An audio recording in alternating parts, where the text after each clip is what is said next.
if less members will get some loss of interest. But still, I will try to tell. Guys, are you able to hear? Are you able Yes, to sir. see? Yes, sir. So, Yes, sir. Yes. guys, here it is. Yes. Last time we discussed about a few things related to PC hardware, right? So here it is, a starting one about a PC hardware components, about CPU, RAM, ROM, hard disk, RAM, ROM, uh, BIOS settings, motherboard, SMPS. We discussed. So we didn't discuss about hard disk and SSD and uh, CD, DVD kind of stuff. We were not much requirement.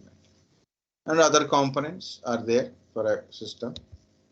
So this is the cabinet. So we'll connect devices to the inside a cabinet. We have a motherboard, CPU, RAM, and hard disk, CD-RAM, SMPS kind of stuff. And external to this cabinet, we can connect our keyboard, mouse, monitor, LAN cards. So LAN cables we are connecting. So power cables. So what is CPU? Central Processing Unit. It do arithmetic and logical functions. What is our computer process? Done by our processor only, or a CPU, Central Processing Unit. It's simply a chip. It is. CPU, every CPU having dedicated speed, bandwidth, like a 32-bit or a 64-bit of processor is there. Okay. So number of cores, number of each processor having certain number of cores and number of threads are a logical processors are there. Okay, more number of cores and more number of threads is a better performance than a less numbers. It increase the performance of a system, and every processor having a cache memory. Cache memory is nothing but a SRAM. Okay, so which is built inside your processor chip only. So this cache memory, higher the cache memory, better the performance. And each processor having FSB, front side bus, which is telling what is the RAM type we have to take. Okay, which is equivalent to our RAM related. So you have to take a type of RAM, RAM model, RAM frequencies. We can select based on the processor FSBs. Okay, guys, different manufacturer of processors are there. For mainly laptops and desktops, we have Intel and AMD. For mobile phones, tablets, kind of stuff, different type of processors we have. 32-bit and 64-bit type of processor, guys. If you take 64-bit processor, means operating system is 64-bit, applications are 64-bit, and the device drivers also 64-bit.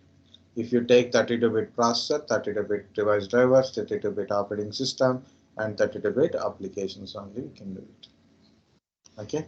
Again, 64-bit processor having a certain features compared to 32-bit. For example, UEFI support, which is a new version of BIOS, secure board, digital drivers, device drivers, digital signature enforcement, compulsory have to use digitally signed device drivers only. So you can't change it that one. So virtualization technology is there in a 64-bit possibilities there, and 64-bit means the instruction set and data size is 64-bit. So you can run a complex instructions and big size data we can run. Of course, we require more RAM and disk capacity if you are using 64-bit processor. Multi-coring is also. What Yeah, tell me. UEFI support means? Normally we use a BIOS, right? Normally we are using BIOS, basic input output system. Our RAM type is BIOS. Yes. We are using UEFI is a next version of BIOS. It is also a ROM chip. Okay, so instead of BIOS, we are using EFI or a UEFI program. The program name is different. That's it. It have a one or two additional features compared to BIOS. Okay, sir. Okay. Guys, on processor will get a processor will get heated while you are using a system. So if it is getting a overheated, to prevent from the overheating of processor, if it is getting overheated, it will be damaged. To prevent it from overheating, we have a um,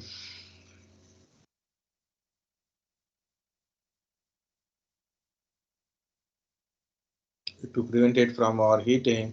So we have a heat sink fan, and heat sink paste. Okay. So what is the use of these things, guys? The heat sink will give heat to the heat sink. So heat sink absorb the heat, and the fan cool the heat sink. So then in the processor, heat will be maintained. So compulsory, you have to maintain the temperature properly. Sometimes system will be restarted automatically without showing any errors. Suddenly, like you keep restarting, system will restart itself without showing any errors, kind of stuff. This is one of the reason. One of the reason, not all the reason, guys. One of the reason is process is getting overheated. Actually, two reasons. Multiple reasons are there. One is process is getting overheated, maybe because of heat sink paste not clearly there. Okay, it is gone, or maybe it is clean. Heat sink is not sitting properly, or fan not running properly, or dust inside your heat sink. These are the possible reasons. Another one is, of course, I said that is power distributions. Because of power distribution, like enough of power supply from SMPS also causing this kind of issues. Okay, so better check which one is correct for your system. Okay, so this is what I'm trying to say about a processor, guys. Next one is RAM and ROM. Two primary memories, one is RAM, another one is ROM. RAM, random access memory, ROM, read-only memory. RAM is temporary, ROM is permanent memory. RAM, volatile memory, ROM is a non-volatile memory type. What is volatile? Volatile means whenever a system is off, whenever the device is power off, data in the device is gone. Okay. In a ROM, even the power is off, data in the device still remains in the device only. Okay. So actually RAM and ROM, guys, RAM can be changeable. We can add a RAM, we can replace the RAM, we can remove RAM, kind of stuff we can do it. ROM, read-only memory. ROM, read-only memory. It's a fixed memory. It's a ROM chip is can changeable, add or remove, and replace the RAM. Okay, RAM can be changeable, and ROM we cannot change. It is a fixed on a motherboard. Okay, so it is a fixed on our motherboard. Again, what is in a RAM, guys? Random access memory. It is a primary storage. It is a main memory. Okay, so it is there is a two type of RAM, SRAM and DRAM, static RAM and dynamic RAM. SRAM act like a cache memory, which is built inside of your CPU. DRAM is dynamic RAM, and this DRAM is further developed into synchronous dynamic RAM. And next version of synchronous dynamic RAM is DDR SDRAM, double data rate. Okay, this double data rate DDR SDRAM become as DDR2, DDR3, DDR4, DDR5 RAMs are there. Okay. So if you are to go to RAM specifications, what are the RAM specification? Mainly size of the RAM, frequency, clock frequency of a RAM model. Okay, voltage levels also there. Okay. You want to add a RAM, or you want to replace a RAM, or you want to update kind of RAM kind of stuff. Compulsory you have to check the CPU specifications and motherboard specifications also. So CPU, so each CPU having a specific type of RAM, suitable RAM, and specific sizes of RAMs only it will support. So you have to check those kind of stuff. Second one is check the motherboard. So your motherboard specification, number of slots, what type of RAM it's supporting, also important. Okay, voltage levels, you have to check it. So based on your motherboard also. Matches to your old RAM, it is always a better, easy. You want to replace a RAM, check with your already existing RAM. So, or you want to add one more RAM, then check this existing RAM and CPU specifications also. In a RAM, different type are there, guys. SIM, DIM, RIM, SODIM kind of stuff. SODIM is the package is used for laptop purposes. DIM package is usually for a desktop purposes. RIM is also we are using in both desktop and servers purposes. Each RAM having a different type of pin configuration and notch configuration. The notch configuration, so like that only. So you know the pin configuration, notch configuration, we'll understand what type of RAM, what type of motherboard is suitable, not suitable, we can easily understand. If RAM is easily fit into a motherboard, so it is mostly it is suitable. If it is not fitting onto the motherboard, it is not suitable, so you have to go to another type of RAM. Of course, already I told a static RAM, guys. Static RAM used as a cache memory. So how you communicate, how our system works, like your CPU, cache memory, RAM, I/O controllers, and I/O devices. I/O devices are able to send and receive data and instructions through I/O controller only. So I/O controller understand what is the device, where it is connected, where it is the location of the device based on their I/O memory addressing kind of stuff, IRQ numbering kind of stuff. I/O controller loaded data and give it to your RAM, RAM give it to your cache, cache is given to CPU. So CPU process it and give it to your cache, cache is given to your RAM, RAM is given to your I/O, I/O will distribute the outcome to the hard disk monitor kind of stuff. Okay. The cache memory increases data loading and faster it can able to give it to your CPU. Okay. It balances the speed of CPU and the RAM kind of stuff. And data is transmitting from CPU to RAM through the NOT, which NOT bridge is controlling the data communication. The communication between RAM and CPU controlled by North bridge, and RAM and other peripherals, other devices controlled by South bridge only. Okay, cache levels are there, L1 cache, L2 cache, L3 cache levels are there. ROM is a read-only memory, permanent memory, non-volatile memory type it is. ROM is actually a chip, okay, which is already a program inside which we cannot able to change it. Different type of ROM chips are there. Program chip, program will read only memory. Erasable program will read only memory. Electrically erasable program will read only memory. Understand?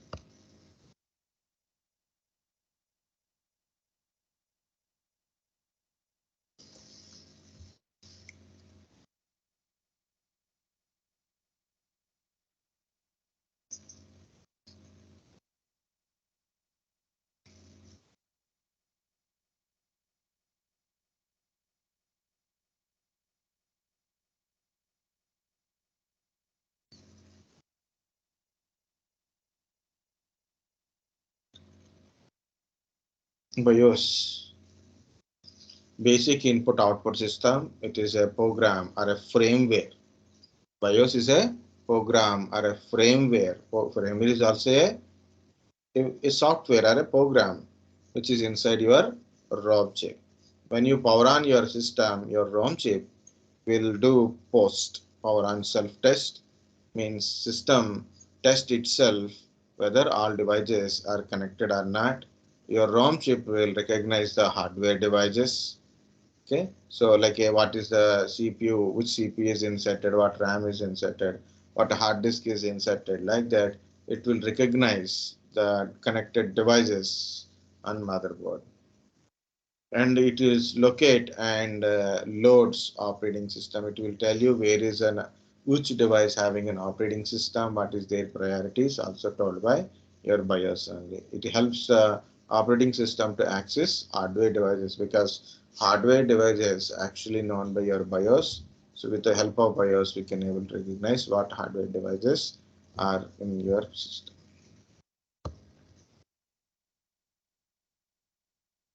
Okay, guys.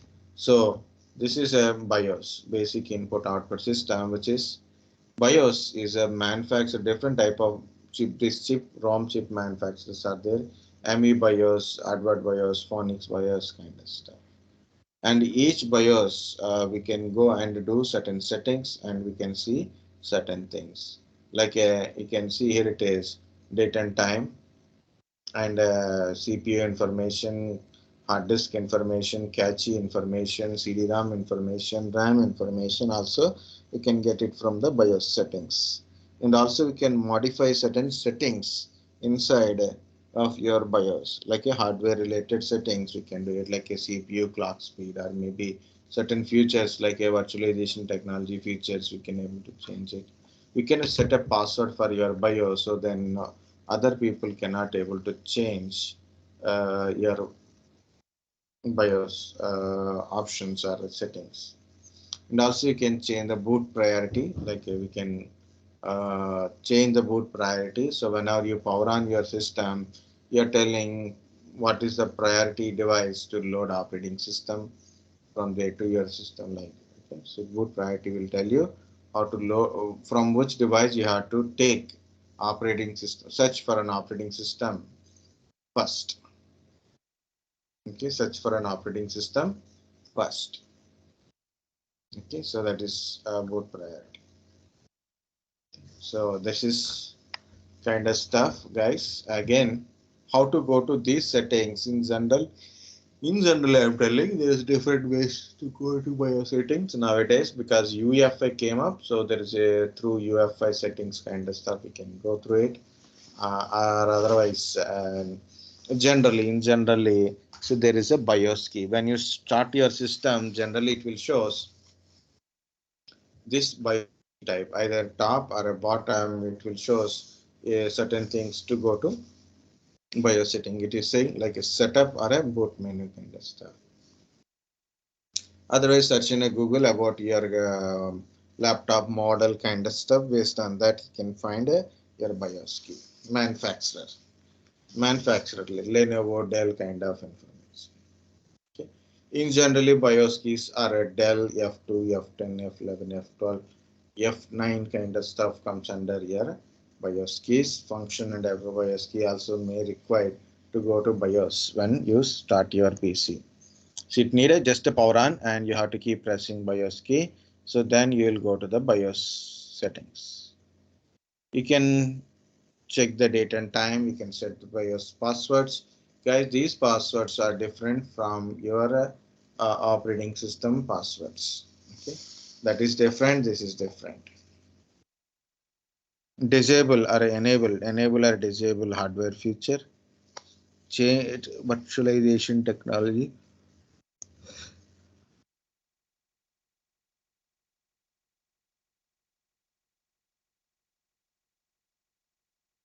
Change boot priority. We can change the boot priority. You can save and exit. These are the thing, and also check the system configuration in the BIOS settings. Guys, this is a CMOS battery. There is a certain things in your BIOS are temporary data only. So what are this one? Date and time is keep on running, and your BIOS passwords should be safe, not be cleared, and BIOS settings and configurations should be as your change. It should be maintained like that only. But when you turn off your system, these settings, the date and time, BIOS password settings of BIOS will be inverted into, you will change it to factory default settings. So what we need to keep, even your system is down, even your system is power off. Okay, in the system is power off, still your BIOS chip required a power supply. So we are giving from a battery, the battery called a lithium battery it is. So also we calling it as a CMOS battery. Yes, CMOS is a technology used to build a chipset kind of stuff. Okay, ICs chipset we are using. So it is using a CMOS technology, complementary metal oxide semiconductor technology. CMOS battery actually it is a lithium battery, 3 volts battery. It give a power supply to your BIOS chip. So then your BIOS, the date and time will keep running, and the settings, passwords are given that will be remains in your system.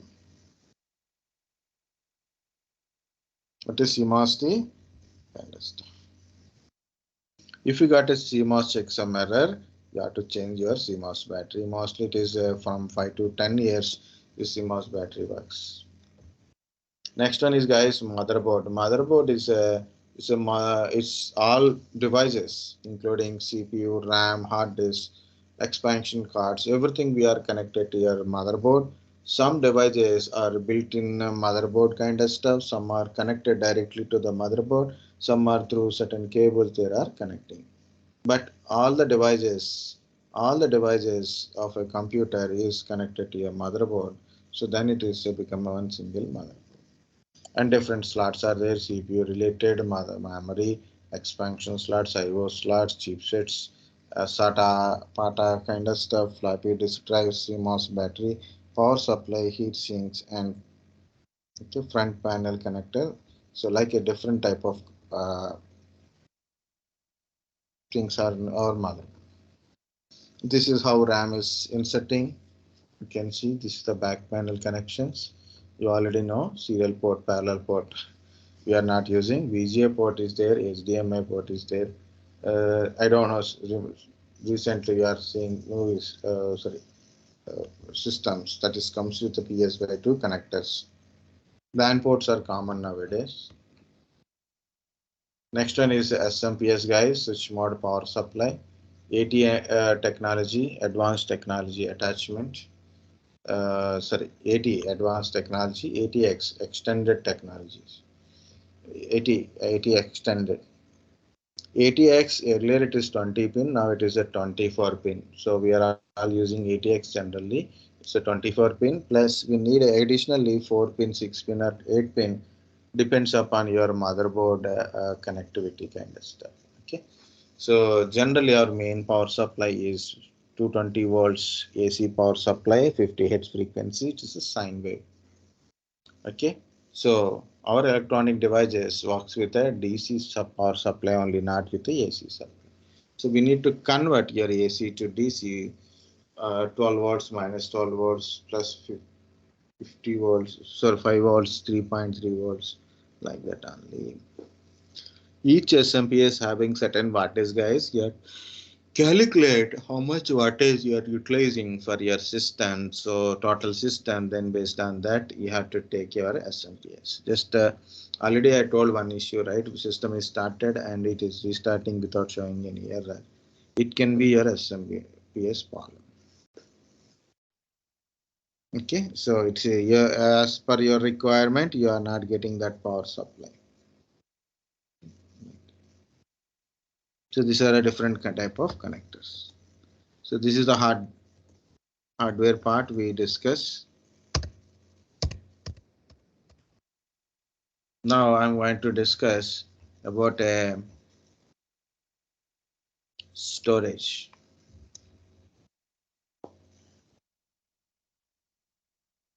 Okay, guys, just generally I'm telling a storage.